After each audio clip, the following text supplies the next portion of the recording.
sekalian, mari kita lanjutkan syarah Al-Faidatul Khamisah. Yu'tabaru fi kulli minaz zawzani umurun. Diperhitungkan dalam setiap pasangan ada beberapa hal berikut ini. Jadi kalau nikah tidak hanya lawan jenis ya, laki-laki, perempuan ya, tetapi juga ada yang perlu diperhitungkan oleh kalian sebagai calon suami, sebagai calon istri. Apa yang diperhitungkan ya? Pamimma yu'tabaru fi zawj, sebagian dari yang perlu diperhitungkan dalam memilih suami seorang istri.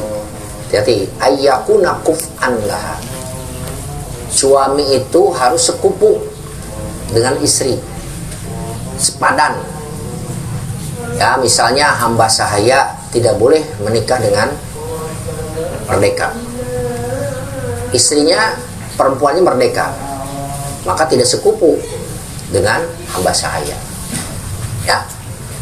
Itu bab baginda Nabi Muhammad SAW bersabda, an-nikahu rikun, nikah itu perbudakan.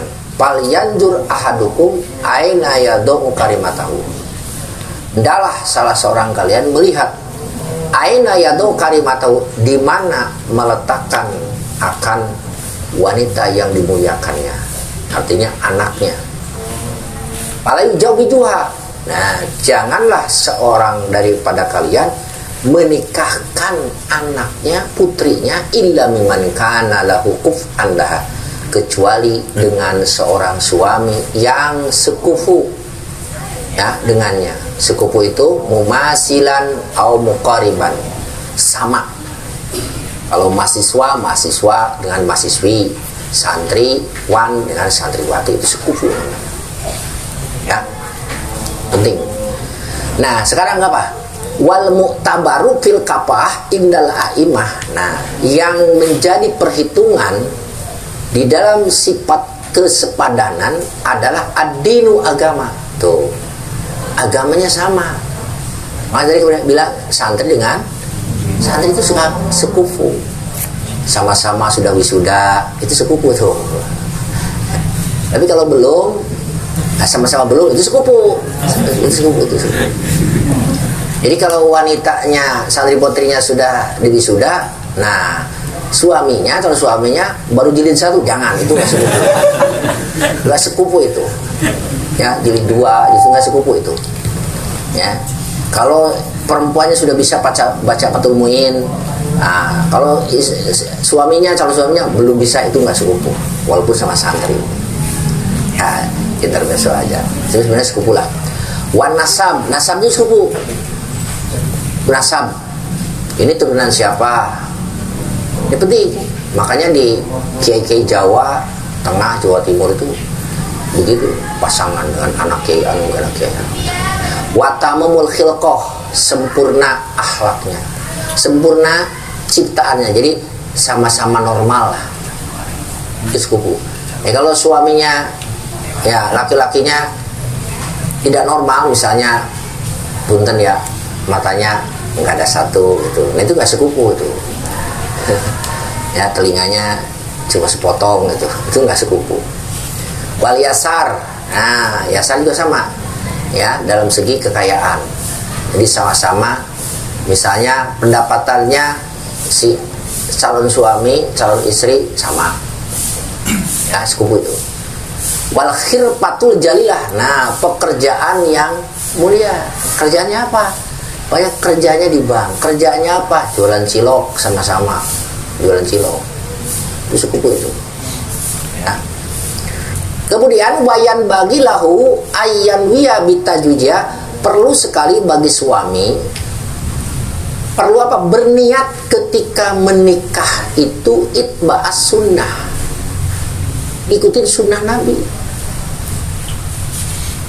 Wa taksiro ummatin Nabi, niat untuk memperbanyak umat Nabi. Awas, ini perlu luruskan oleh kalian. Ketika kalian nikah nanti, saya mau menjalankan sunnah Nabi, saya ingin memperbanyak umat Nabi. Wal qiyamah, dan berdiri bihusnir riayah, dengan bagusnya perlindungan ala zaujah. Niatkan kamu kalau nikah untuk melindungi seorang wanita, bukan untuk menyakiti. Nikah itu untuk melindungi, ya. Jadi kalau boleh dikatakan sebagai bodyguard, pengawal, ya, kemana-mana dikawal, sebagai bodyguard atau pengawal, ya. Wahifzuddin, nah, untuk melindungi agama, jangan sampai berbuat zina, makanya saya menikah. Waroja'a waladin soleh, mengharapkan anak yang soleh, yad'ulah, yang mendoakannya. Niat yang berikutnya apa? Mengharapkan punya anak soleh yang nanti ketika sudah tiada, ya, anak soleh itu bisa investasi bagi kita. Ada berapa tak? 1. Itba'as sunnah. 2. Taksirul ummatin nabi. 4. Al-qiyam bihusnir riayah. 3 ya. 4. Hifzuddin, ya. 5. Roja'a waladin solih. Itu niat nikahmu seperti itu, ya. Sebab kata Nabi, innamal amalu biniat wa innamal likulli imri'in ma nawa. Nanti kita akan apa? Dapat pahala ini, dapat pahala dari pernikahan itu. Bukan hanya sekedar melampiaskan apa? Biologis, walaupun itu memang hak diri kita, tapi itu bukannya itu tujuan, ya. Supaya jadi ibadah nikahnya, maka pasanglah niat dari sekarang yang 5 tadi. Nah, kemudian untuk mendukung tadi kan menghasilkan anak soleh. Kita tahu ada sabda Nabi, idza mata, di mana meninggal siapal insanu, in qata'a, terputus anhu dari insan apa amaluhu, amalnya, illa min salasatin, kecuali yang 3. Yang 3 ini tidak akan putus. 1. Min sodakotin jariyatin, sodakoh jariah, wakaf. Ilmin yuntafau bihi, ilmu yang dimanfaatkan. Waladin solihin yan ulah, ya.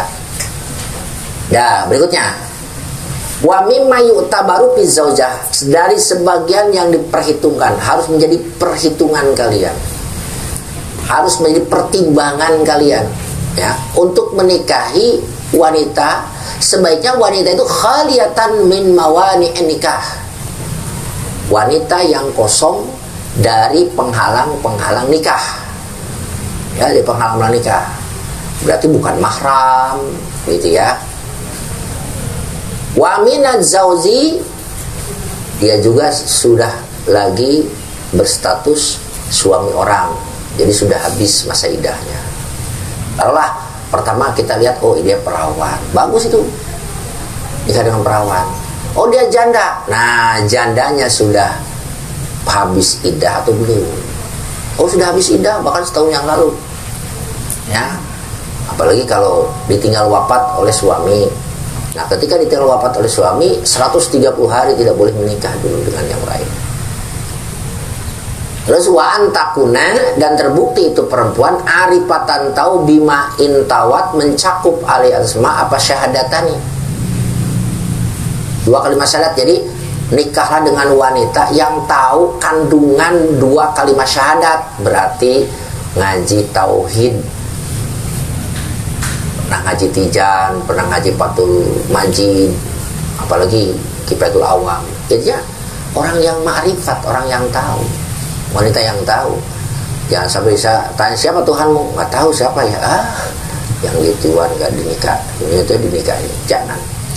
Wa antakuna zatadin, nah wanita yang ditinggal itu harus menikah, memiliki agama, pengetahuan agama. Makanya ke santriwati mah cocok, ya, ataupun yang pernah mau belajar ilmu agama. Ini mas, antakuna zatidin, memiliki ilmu agama, ya.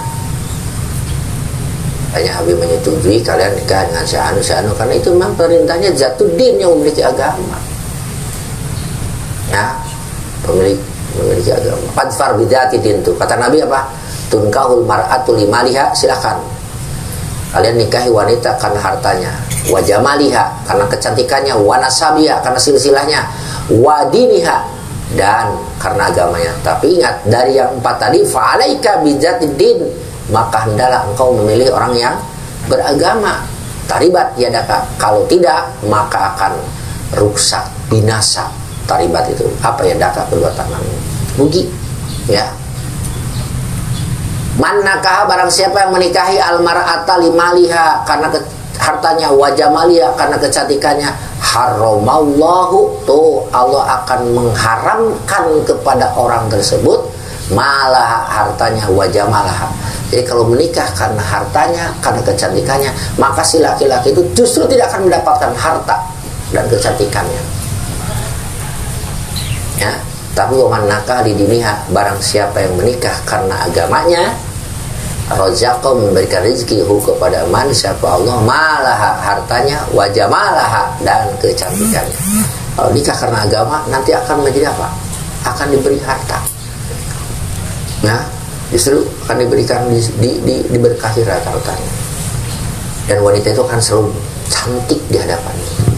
Ada kan secara kulit, secara zahir cantik, tapi suami memandangnya jelek banget istri saya, pada cantik ya, jajar pasar lah, bukan di atas pasaran di atas pasaran boleh ya. Nah, ya, jadi terus ada lagi hadis Nabi, la tankahu, jangan menikahi,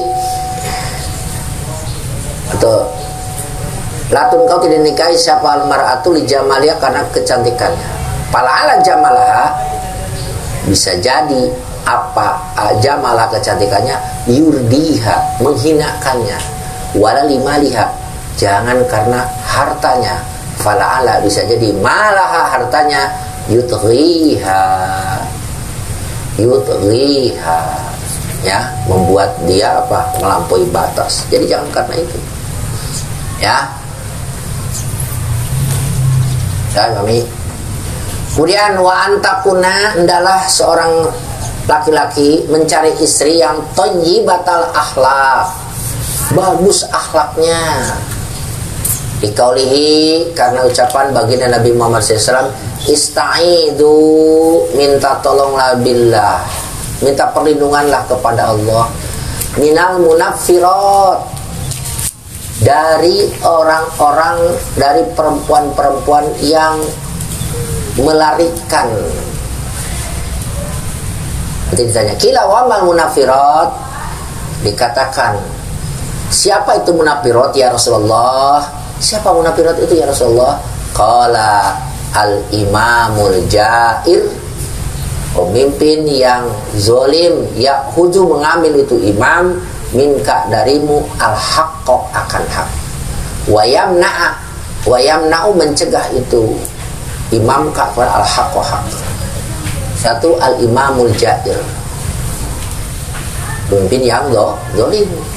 Pemimpin yang zolim itu yang gimana? Dia yang mengambil hakmu dan mencegah hakmu. Wal jarusu, tetangga yang buruk, ainahu, kedua matanya, taroka, melihat engkau, wa qalbuhu, sedangkan hatinya yara'aka, menggembalakan engkau. In ro'a, jika melihat itu jar khairan, kebaikan, sataro, menutupi itu si jar, hu akan khair.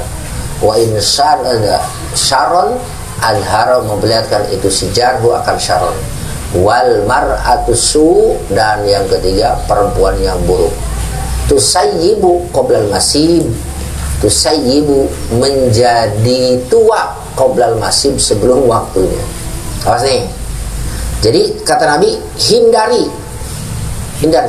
minta perlindunganlah kepada Allah dari ketiga tipe manusia yang tidak menyamankan kepada kita. Siapa orang yang tidak menyamankan itu? Pertama, imamul jair, pemimpin yang zalim, yaitu pemimpin yang mengambil hakmu dan mencegah hakmu. Tidak mengambil tapi menghalang-halangi hakmu. Yang kedua apa? Tetangga yang busuk. Siapa tetangga yang busuk teh? matanya selalu melihat engkau, ya, sedangkan hatinya selalu apa? Mengembalakan engkau. Jadi matanya melihat, hatinya selalu apa? Ingin memperdaya engkau. Nah, oleh karena itu, in ro'a khairan sataru, jika dia melihat kebaikan dari kita, maka kebaikan kita ditutup-tutupinya. Tapi kalau dia melihat keburukan dari kita, dia akan menyebarkannya, men-share kemana-mana. Kalau kita berbuat baik, ya, jangankan mengatakan memuji hebat, enggak. Kita berbuat baik, tapi justru ketika kita berbuat buruk, divideokan, wah, posting di FB, Instagram, kemudian di mana-mana. Itu perbuatan tetangga buruk seperti itu. Dan yang ketiga, hindari olehmu wanita yang buruk. Siapa? Tusayyibu qoblal masib, ya, yang menjadi tua sebelum waktunya tua. Ya, artinya apa? Ini apa? Dia berbuat buruk. Wala takuna, berikutnya, tidak terbukti itu si perempuan akiman. Nah, yang apa? Yang mandul. Dikaulihi tajawwaju, nikahilah al-wadud, wanita penyayang. Al-walud, al-walud, banyak melahirkan anak. Pak ini saya aku mukasirun, memperbanyak bikum kepada kalian al-umama, akan umat. Kata Nabi. Jadi nikahilah wanita yang penyayang. Nah, ketika kalian akan menjadikan seorang wanita itu sebagai istrimu, lihat dulu karakternya gimana, temperamental nggak, penyayang nggak, emosional nggak, itu penting. Ya, kalau dia sudah begini, kalau sudah memperlihatkan dari WA-nya, di kata-katanya sudah memperlihatkan sikap arogan, sikap kasar, jangan. Mana saya biasa nggak dibalas, dasar laki-laki, udah. Kalau alhamdulillah jangan. Sebelum jadi aja, belum jadi istrimu aja sudah begitu, apalagi nanti dia lebih berani lagi. Ya, terus yang berarti al-walud. Nah, lihat dulu dia anak keberapa. Oh, dia anak ke-12. Wow, berarti turunan deres kalau orang Sunda itu. Turunan beranak banyak. Nah, yang kayak gitu, nanti saya bisa jadi nikah sama dia anak 15 usia. Tiap tahun anakan. Ya. Kakarnya borosot gitu ya. Beres 1 tahun hamil deui. Tiap tahun hamil we. Terus keyer we. Ya. Emang bagus. Orang tua dulu lihat yang banyak anak itu, ketika anaknya dirawat dengan baik, dengan menggunakan ASI, mereka pada mulus-mulus. Mulai. Walatan kihu, jangan menikah engkau al-ajujan, nenek-nenek, awas, hati-hati santri. Kalian harus sayang kepada diri kalian. Jangan nikah nenek sekalipun nenek itu kaya, kecuali kalau memang kalian ingin mengharapkan kekayaannya. Nikah dengan nenek bersetubuh enggak, ada pun keisukan nenek-nenek sakit jantung maut, kekayaan lah ya ambil. Janganlah. Wala akhiron, jangan juga menikahi wanita yang akhir itu yang mandul. Ya. Fa inna dararil muslimina tahtadil arsi yahdunuhum abuhum wa ibrahim.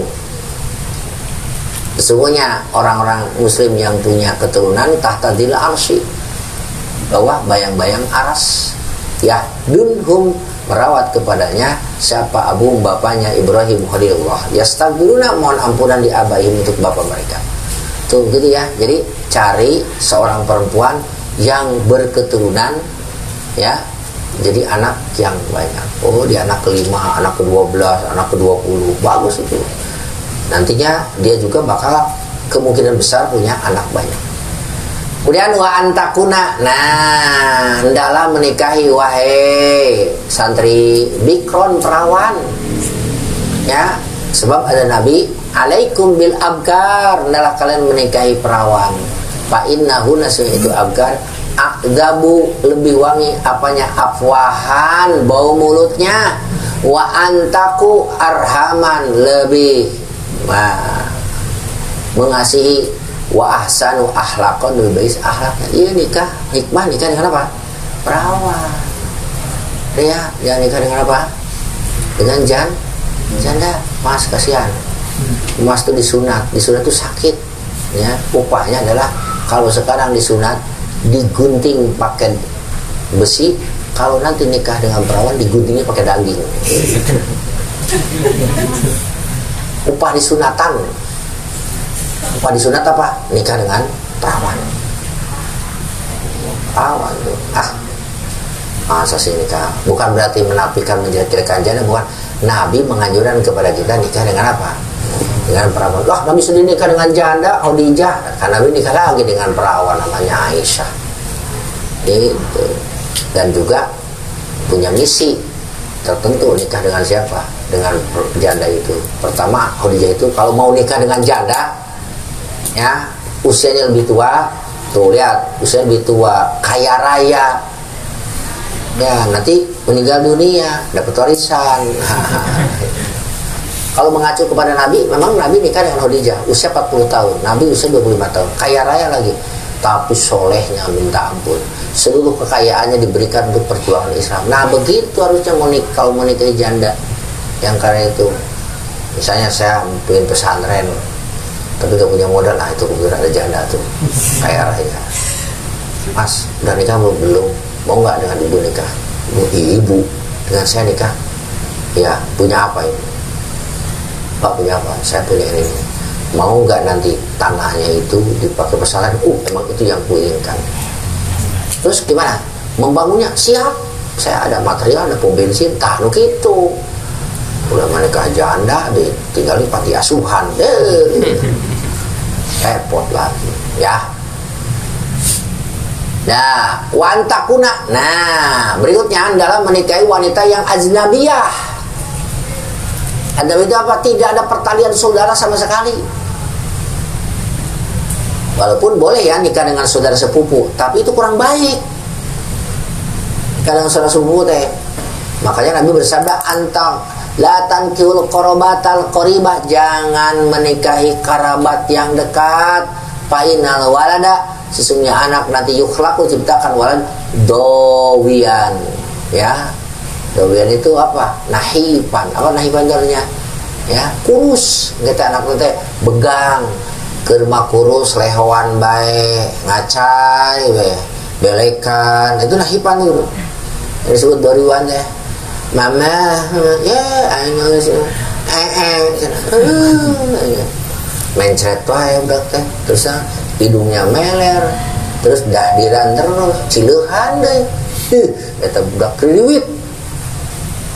Tuh, jangan nikah dengan kerabat, dengan saudara sepupu itu. Wadalika, dan karena itu liduk fis syahwat, karena lemahnya syahwat maha beserta kerabat. Jadi kalau menikah dengan kerabat, syahwat kita, libido kita akan melempem, ya, redup, mas. Kurang bersemangat. Kenapa? Karena ada masih pertalian saudara. Bila pil gharibah, beda dengan orang asing. Wahja pil biasi kuatil ihsas syahwat pakot. Kalau dari sisi syahwat memang begitu buruk, jangan dinikahi. Tapi kalau dari sisi lain, min haisul aisu wal hana. Nah, kalau dari sisi ais kehidupan, wal hana ketenangan, pama'anal qarabat, nikah dengan kerabat itu abdul lebih utama. Lianal qaribata qalla, sedikit antahuna hianat jauh jahat tuh. Watah padu menjaga, watas biru dan sabar dengan jayatihi, watak nau dan ridho bil qali yang sedikit tuh. Kalau memang di situ ada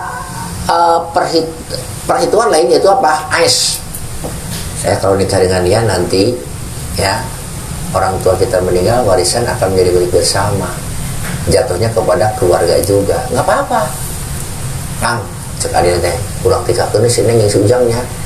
Ayo tuh, yang orang sepeda itu ke tambah dekat. Kemudian nanti kita juga harta kita ketika ngasih, ya soalnya ngasih ke anaknya, ngasih ke ponakannya. Gitu kan yang dinikah itu ponakannya. Itu bagus itu. Kemudian di anal koribata, nah ini alasan kenapa lebih baik menikah dengan kerabat kalau dari sisi kehidupan, ya, karena kerabat itu sedikit sekali yang berkhianat. Kemudian kerabat itu akan menjaga, ya, menjaga suaminya, menjaga hartanya, karena kan menjaga saudaranya, dan sabar akan gangguannya. Watakna ridho bil kolil, ya, kalau kerabat mah akan ridho dengan yang sedikit, mau beserta suami. Wala tuzimu, tidak suka mencela. Kalau nikah dengan kerabat mah tidak suka mencela, ya. Nikah dengan kerabat tidak suka mencela. Watas mau pizami, walatas mau, dan tidak mentolerir pizami dalam mencela. Walatar kunu, tuh kalau dengan kerabat mah tidak akan tenang kepada yang lain. Insya Allah kalau nikah dengan kerabat itu tidak akan khianat. Wata'huduha, dan suka mengambil kepadanya siapa guru korobat, ziyadatan ala goir gitu, ya. Wata'huduha goiratul korobah alaihi, dan akan cemburu selain kerabat, lebih daripada cemburunya, ya, yang bukan kerabat. Wakala antujada hadilisol figur koribah. Nah, sifat-sifat itu sedikit sekali ditemukan di dalam selain kerabat. Ya, terus lagi wantakunan, dan terbukti wanita jamilata surah, aduh cantik rupawan. Liana zalika, karena itu ablam, lebih menyampaikan, ya, itu bijamaliha, akan kecantikannya. Nikah wanita yang cantik dong, jangan asal hidup. Nah, ya, pilih yang cantik. Syukur-syukur Miss Universal atau bilangnya abang dan none, ini cantik. Relatif sih cantik memang menurut penilaian, tapi kalau minimalnya 3 orang 4 orang mengatakan cantik gitu. Tapi yang mengatakan cantik cuma dirimu saja, nah itu perlu diperhitungkan. Berarti menurut orang lain juga jelek. Yang cantik benar, ya bukannya apa, penting. Sebab nanti kalau menikah dengan wanita yang cantik, insya Allah matamu tidak akan berpaling pada orang lain. Jika nggak seberapa dengan istri saya, cantikan istri saya, ya, jadi kemana-mana teh, satu itu. Yang kedua, ketika dibawa ke kondangan kita pede. Coba kalau nikah dengan wanita yang jelek, aduh, udah kamu di sini aja, motor ya. Apaan? Udah tunggu motor, tunggu mobil. Nanti takut ada yang nyuri. Oh bang, saya kan kondangan bareng abang. Udah situ aja. Malu saya. Nah, ya sampai gitu. Dibawa ke kondangan memalukan. Yang cantik, ya, ada loh, ada di sini nih, di sini. Lurah tuh, lurah ya, tapi bukan lurah Teluk Jambe, belah sana ada.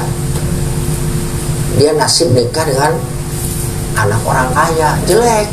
Jadi dia melihat kekayaannya, rupanya nggak diperhitungkan kecantikannya.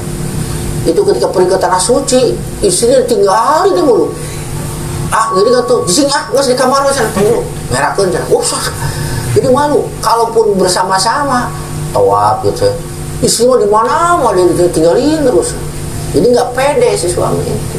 Coba kalau nikah dengan wanita cantik, dibawa ke undangannya, yang keberapa nih? Yang pertama, dikira yang kedua sana, si muda, ini terpesona, ya. Jadi jangan sampai ketika didangdanin teh, aduh, pantas di dapur, terus kinclong, ya. Tapi pengen kinclong gimana? Dikinclongin oleh suaminya, ya. Dah gitu. Sumakolan nadim al-qaul fi majapil bina muhadzabul mana ala al-wala'i. Dah segitu dulu, ya, mudah-mudahan Allah mau berikan. Assalamualaikum warahmatullahi wabarakatuh.